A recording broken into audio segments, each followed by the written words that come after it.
नमस्कार मित्रों, desire point channel के इस नए वीडियो लेक्चर में मैं हूं अमित दुबे और आज के इस वीडियो लेक्चर में हम अध्ययन करेंगे क्लास 10th के NCERT मैथ की प्रश्नावली 3.3 का। तो आज के इस वीडियो में हम पहले प्रश्न का अध्ययन करने वाले हैं। ध्यान से समझिएगा। वीडियो शुरू करने से पहले मैं आपसे प्रॉमिस कर रहा हूं कि यह वीडियो बहुत ज़्यादा लॉजिकल और बहुत ज़्यादा ईजी होगा और जब ये वीडियो ख़त्म होगा तो आपके लिए ये टॉपिक जो मैं पढ़ाने चल रहा हूँ बहुत ज़्यादा आसान हो जाएगा। देखिए क्या कहता है कि निम्न रैखिक समीकरण युग्म को प्रतिस्थापन विधि से हल कीजिए। प्रतिस्थापन विधि क्या होती है? प्रतिस्थापन का मतलब ऐसे समझिए कि स्थान को बदल देना। अभी देखिए कैसे हो जाएगा, बहुत ईजी तरीके से है, बहुत आसान क्वेश्चन है। देखिए पहला प्रश्न है कि x + y = 14 और x - y = 4। तो चलिए लिखते हैं। इस तरह से आपके दो समीकरण दिए गए हैं। x + y = 14 ये पहला समीकरण है और x - y = 4 ये दूसरा समीकरण है। तो सबसे पहले आप कोई भी एक समीकरण ले लीजिए। चलिए पहला समीकरण ले लेते हैं। तो हम लिखेंगे समीकरण 1 से। तो समीकरण 1 क्या है कि x + y = 14। ये हमारा पहला समीकरण है। अब हमें क्या करना है कि या तो x को अकेला छोड़ दें या तो y को अकेला छोड़ दें। तो चलिए हम x को अकेला छोड़ देते हैं। तो ये हो जाएगा x बराबर ये 14 है और इसमें से ये जो y है इधर आएगा तो ये माइनस का y हो जाएगा। इस तरह से x का मान हमें मिल गया। अब इस x के मान को यानी जहाँ पर x है वहाँ पे हम 14 - y रख सकते हैं। इस मान को हमें इन दोनों में से किसी एक समीकरण में रख देना है। ध्यान दिया करिए कि जो छोटा हो यानी जिसमें कम जोड़ घटाना करना पड़े उसी में रखा करिए मान, क्योंकि वही मान आना है। तो समीकरण 2 देख रहे हैं वो छोटा है तो रख देते हैं कि x का मान समीकरण 2 में रखने पर। अब 2 क्या है भाई? x - y = 4 और x के स्थान पे हम क्या लिख सकते हैं? 14 - y। तो हम लिख देंगे 14 - y और ये फिर -y = 4। अब देखिए ये 14 तो चलिए अभी नहीं रहने देते हैं। ये देखिए ये 14 था, ये -y ये जुड़ के माइनस का 2y हो गया और इधर बच गया 4। अब इस 14 को हम इधर लाएंगे तो ये होगा माइनस का 2y = 4। ये पहले प्लस में था, इधर आएगा तो माइनस का हो जाएगा और माइनस का 14। अब 14 में से 4 चला गया तो जाहिर सी बात है बचेगा हमारे पास 2y = -10। अब देखिए इस माइनस से ये वाला माइनस कट गया और ये जो 2 है ये 2 चूँकि यहाँ पे गुणा में है तो इधर आएगा भाग होगा। तो हम y को फ्री करते हैं तो ये हो जाएगा 10/2 और कट के आएगा y का मान 5। इस तरह से हमें y = 5 मिल गया, यानी ये y का मान है। अभी हमें x का भी मान चाहिए तो हम इस y के मान को किसी एक समीकरण में रख देंगे, चाहे पहले समीकरण में रख दें चाहे दूसरे समीकरण में। फिर देखना दूसरा समीकरण छोटा है तो दूसरे समीकरण में ही इसका मान रख देते हैं। तो भाई हम कहेंगे कि समीकरण A2 में y का मान रखने पर। तो समीकरण 2 क्या है हमारे पास? x - y = 4। y का मान हमने निकाला 5 तो x और माइनस ब्रैकेट में हमने रख दिया 5 = 4। क्योंकि इससे पहले मान से पहले माइनस है ना तो हम चिन्ह भी तो लिखेंगे साथ में, कि चिन्ह को छोड़ देंगे, चिन्ह लिखेंगे। अब ये हो जाएगा x - 5 = 4। अब इस 5 को उधर भेजेंगे तो x = 4, ये माइनस में था इधर आया तो प्लस का 5। तो ये हो जाएगा x = 5 × 4 = 9, यानी x का मान हमें 9 मिल गया और y का मान हमें 5 मिल गया। आसान था। दूसरे प्रश्न पर चलते हैं। दूसरे प्रश्न में दिया है s - t = 3 और s/3 और प्लस t/2 = 6। ये दूसरा प्रश्न है। सबसे पहले हम क्या करेंगे, कोई एक समीकरण लेंगे, प्रतिस्थापित करके भाई हम किसी एक का मान निकालेंगे। तो चलिए पहला समीकरण लेते हैं कि समीकरण 1 से क्या होगा? s - t = 3। टी को उधर भेजेंगे तो यस बराबर होगा 3 प्लस टी। इस टी को ऐसे लिखते हैं ताकि प्लस और टी में दिक्कत ना हो। तो 3 माइनस टी था, माइनस का टी इधर आया तो ये यस का मान आया 3 प्लस टी। अब इस यस के मान को हम चाहें तो इसमें रख दें या फिर चाहें तो इसमें रख दें। अगर आप चाहें तो डायरेक्ट इस मान को उठाइए, इसमें रखिए और उसके बाद डायरेक्ट आपको यहाँ पे मान मिल जाएगा टी का, और फिर टी के ही मान को इसमें रख दीजिए तो यस का भी मान मिल जाएगा। इस दूसरे समीकरण की आवश्यकता ही नहीं पड़ेगी। लेकिन हम थोड़ा सा इसको आप अपने हिसाब से ऐसे कर लीजिएगा, मैं इस समीकरण के माध्यम से हल कर दे रहा हूँ। तो हम कहेंगे कि भाई समीकरण 2 में यस का मान रखने पर, अब देखिए यस का मान क्या है 3 प्लस टी, जहाँ पे यस हम क्या रख सकते हैं 3 प्लस टी, तो ये है भाई यस, तो इसके स्थान पे 3 प्लस टी, उसके बाद अपान क्या है 3, उसके बाद plus T upon 2 is equal to 6। अब लासा लेते हैं, 3 दो के 6 आएगा, 3 दो के 6 यानी 2 से गुणा होगा 3 प्लस टी। ये बात तो आप जानते हैं ना कि पहले लासा लिया फिर इससे भाग दिया इसमें, तो 3 दूनी 6 2 बार गया और 2 आया, तो उस 2 से हम इस 3 प्लस टी में गुणा करेंगे। अब वही काम फिर से प्लस 2 से भाग देंगे 6 में, तो 2 3 6 3 आया और 3 से हम टी में गुणा करेंगे तो ये हो जाएगा 3t इज इक्वल टू 6। इस 6 को इधर भेजेंगे तो 6 गुणे 6 हो जाएगा, 6 6 36 हो जाएगा, तो ये 2 3 plus T plus 3t is equal to 36। चूँकि भाग में था इधर जाएगा तो गुणा होगा। इसको हल करते हैं, ये हो जाएगा 2 3 6 प्लस 2t प्लस ये हो जाएगा 3t इज इक्वल टू 36। इस 6 को इधर भेजिए तो ये 6 2 8, ये दोनों जुड़ जाएंगे 8 हो जाएगा। सॉरी ये t है, इसीलिए यहाँ पे t है, तो ये हो जाएगा 6 उधर जाएगा, ये 3 2 5 t और ये 30 माइनस 6, ये हो जाएगा 5t इज इक्वल टू 36 था, तो 36 में से 6 गया तो 30 हो गया और 5 इधर से गया तो t बराबर 30 अपान 5 कट गया, 5 छक्के 30 होता है, यानी t का मान हमें मिल गया 6। अब इस t के मान को उठा करके आप चाहे समीकरण 1 में रखें या समीकरण 2 में। तो हम देख रहे हैं कि समीकरण 1 छोटा है तो t का मान समीकरण 1 में रख देते हैं। t का मान समीकरण 1 में रखने पर समीकरण 1 क्या है, S minus T is equal to 3। t का मान कितना यस और ये माइनस है तो माइनस, और t का मान कितना 6 is equal to 3, S is equal to 3, ये 6 इधर आएगा तो प्लस का 6 हो जाएगा और उसके बाद यस का मान हमें मिल जाएगा 3 प्लस 6 9। इस तरह से t का मान 6 आ गया, यस का मान 9 आ गया। ये हमारा दूसरा प्रश्न भी हल हो गया। चलिए तीसरे प्रश्न पर चलते हैं। तीसरा प्रश्न है कि 3x minus Y is equal to 3 और 9x minus 3y is equal to 9। अब देखिए कोई भी एक समीकरण ले लीजिए, तो हम ले लेते हैं समीकरण 1 से, मान क्या है हमारे पास 3x minus Y is equal to 3।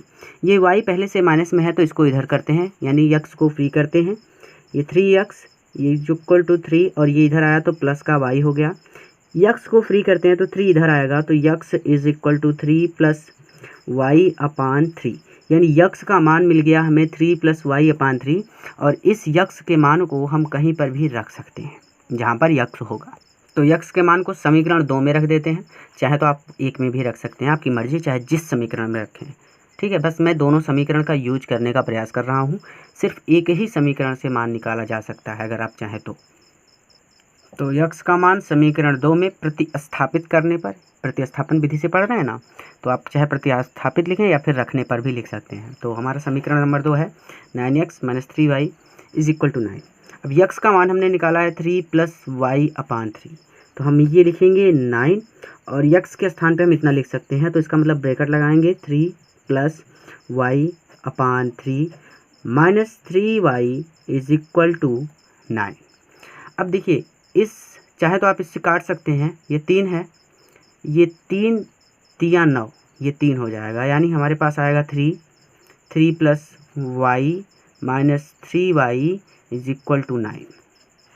अब देखिए ये क्या होगा, 3 3 का 9 plus 3y minus 3y is equal to 9।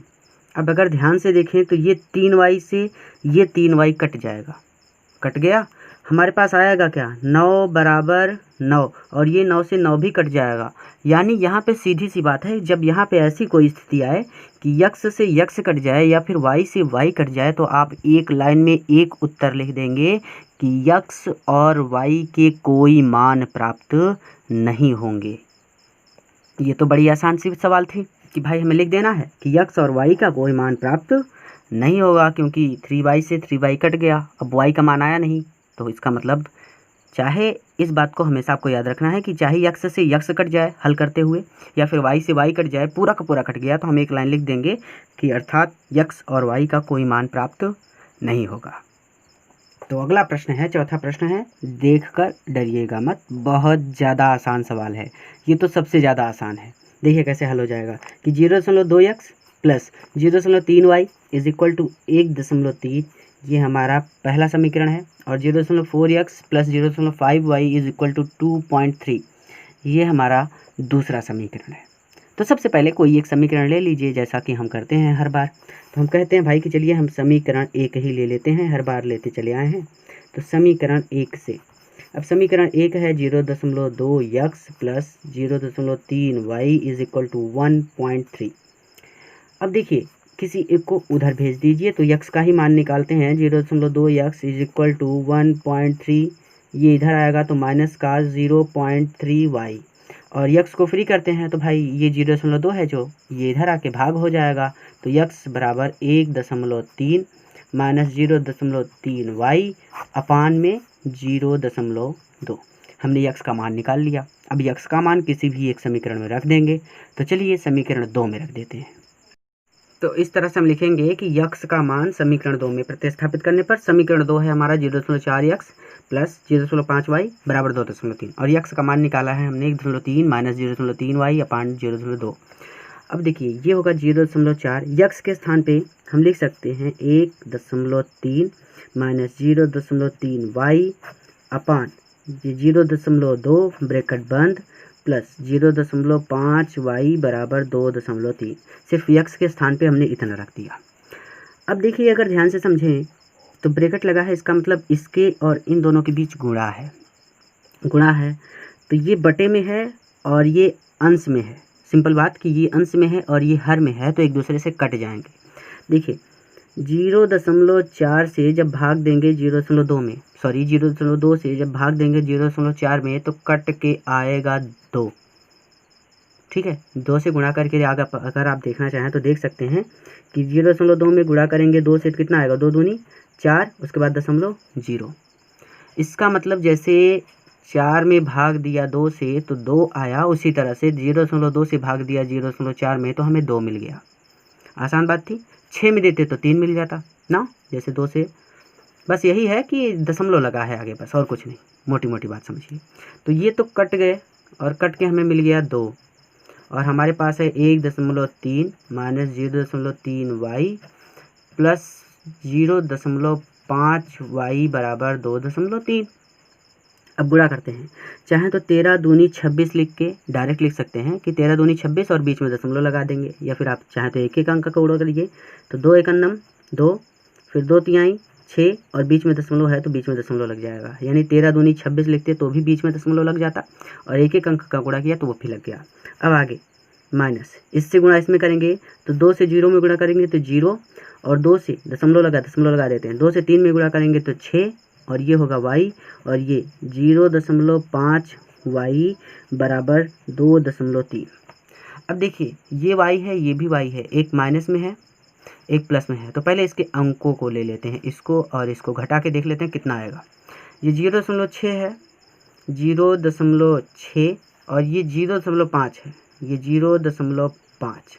5 में से यानी 6 में से 5 जाएगा तो हमें कितना मिलेगा, 1 दशमलव लगा रहेगा। ठीक है, यानी 0.1 मिलेगा। अब देखते हैं ज़्यादा कौन है, माइनस वाला ज़्यादा है और प्लस वाला कम है, इसका मतलब ये आंसर हमारा माइनस में आएगा। जैसे कि 2x में से हम घटाएंगे 3x तो हमें मिलेगा माइनस का x, क्योंकि माइनस वाला ज़्यादा है। तो उसी तरह से -0.6y से हमने 0.5y घटाया तो हमें माइनस का y मिलेगा। ठीक है, तो ये हो गया 2.6 माइनस 0.1y, ये हमने यहाँ पे घटाया ताकि आप समझ सकें, बराबर 2.3। अब इस दशमलव वाले को इधर भेजते हैं तो ये -0.1y बराबर 2.3 माइनस 2.6। फिर से घटाते हैं, घटाएं यहाँ पे 2.6 2.3 घटा रहे हैं तो 3, 6 में से 3 गया कितना आया 3 2 में से 2 गया कितना आया 0, ये आएगा -0.1y बराबर 0.3। भाई प्लस में आएगा कि माइनस में, माइनस वाला ज़्यादा है तो इसका मतलब ये आंसर हमारा माइनस में आएगा। इधर भी माइनस है, इधर भी माइनस है, कट गया, और y को हम उधर फ्री करेंगे तो 0.3 और ये 0.1। तो डायरेक्ट अगर आप काटना चाहें तो दशमलव से दशमलव कट जाएगा, हमें 3 में जब 1 से भाग देंगे तो 3 ही आएगा, या फिर आप करना चाहें तो 10 से यहाँ पे गुणा कर दीजिए और 10 से यहाँ पे गुणा कर दीजिए। अब देखिए क्या होगा कि y बराबर ये दशमलव खसक के इधर आ जाएगा, ये हो जाएगा 3, और इसका दशमलव भी एक अंक खिसक के इधर आ जाएगा तो ये हो जाएगा 1, और 3 में 1 से भाग देंगे तो भाई 3 ही आना है, इसका मतलब y का मान हमें मिल गया 3। अब इसका मान उठा करके थोड़ा सा हम और आसान करते हैं, इसको एक तरीका और सीख लीजिए कि बहुत ज़्यादा दशमलव है तो हम इसको बना देते हैं समीकरण नंबर 3, ये जो हमने यक्स का मान निकाला है। ठीक है, ये देखिए छोटा है, अब वहाँ पे जाएंगे 1 या 2 में रखने तो प्रॉब्लम होगी, इसलिए समीकरण 3 में रखने पर चाहे जितने समीकरण बनाइए मान उतना ही आएगा। तो समीकरण 3 कितना है हमारा, इसको लिखते हैं, तो ये है, और y का मान हमारा आया है 3, तो हम इस तरह से इसको लिख सकते हैं कि 1.3 माइनस 0.3, एक ब्रैकेट में यहाँ पे गुणे में आ जाएगा कितना 3 अपान 0.2।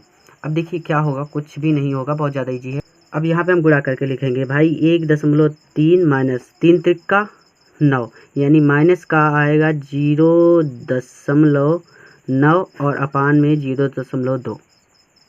घटाते हैं 1.3 माइनस 0.9, आप चाहें तो डायरेक्ट लिख सकते हैं कि 13 में से 9 गया तो कितना बचेगा 4 दशमलव लगा के, या फिर आप ऐसे लिखिए कि 1 इधर हासिल आया तो 13 में से 9 गया तो 4 और दशमलव और 0 का 0, इस तरह से आसान बात थी।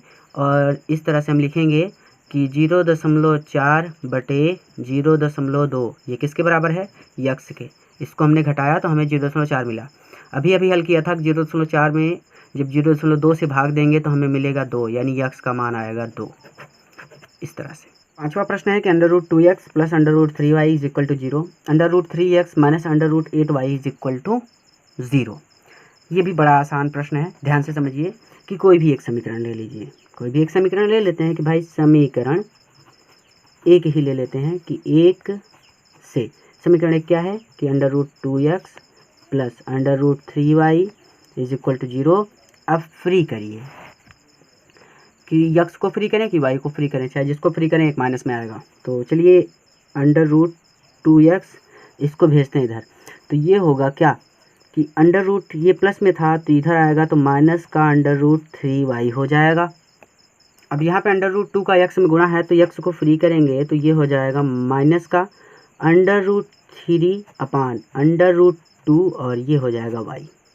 ठीक है, हमने थोड़ा सा अलग करके लिख दिया, गुणा है इनके बीच भी गुणा ही है, तो ये हमारा यक्स का मान आ गया। अब यक्स का मान समीकरण 1 या 2 में प्रतिस्थापित कर देते हैं, और इससे पहले इसको बना देते हैं समीकरण नंबर 3, ताकि हमारे लिए भी y का मान यक्स का मान निकालना आसान हो जाए।